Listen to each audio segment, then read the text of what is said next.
पथरोड येथून एक धक्कादायक बातमी समोर येत आहे, जिथे एका 27 वर्षीय तरुणाचा मृतदेह संशयास्पद स्थितीत आढळला आहे।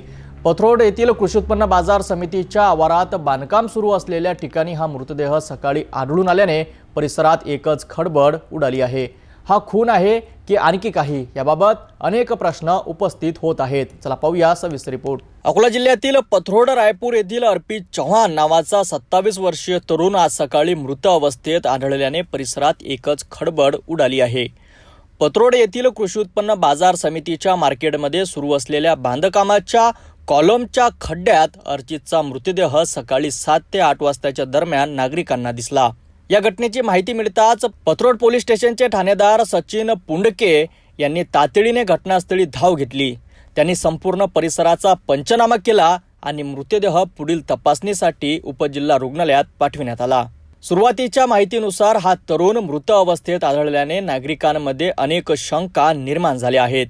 अर्पित चव्हाणची हत्या झाली असावी असा संशय स्थानिक नागरिकांनी व्यक्त करीत आहे। ज्या पद्धतीने मृतदेह आढळून आला ते पाहता यामागे काहीतरी घातपात असल्याची शक्यता वर्तवली जात आहे। सध्या पथरोड पोलीस या प्रकरणाचा सखोल तपास करीत आहे। शवविच्छेदन अहवालानंतरच मृत्यूचे नेमके कारण स्पष्ट होईल आणि त्यानंतरच पोलिसांना पुढील दिशेने तपास करणे शक्य होईल। नागरिकांमध्ये असलेल्या संशयामुळे पोलिसांवरील तपासाचे दडपण वाढले आहे। या घटनेतील सत्य लवकरच समोर येईल अशी अपेक्षा आहे। पथरोड येथील या घटनेने संपूर्ण परिसरात भीतीचं वातावरण निर्माण झाले आहे। एका तरुणाचा संशयास्पद मृत्यू, त्यातही बांधकाम सुरू असलेल्या ठिकाणी मृतदेह आढळल्याने अनेक प्रश्नचिन्ह उभे राहिले आहेत। पोलिसांकडून या प्रकरणाचा सखोल तपास सुरू आहे आणि शवविच्छेदन अहवालानंतर या मृत्यूमागील रहस्य उघडण्याची शक्यता आहे।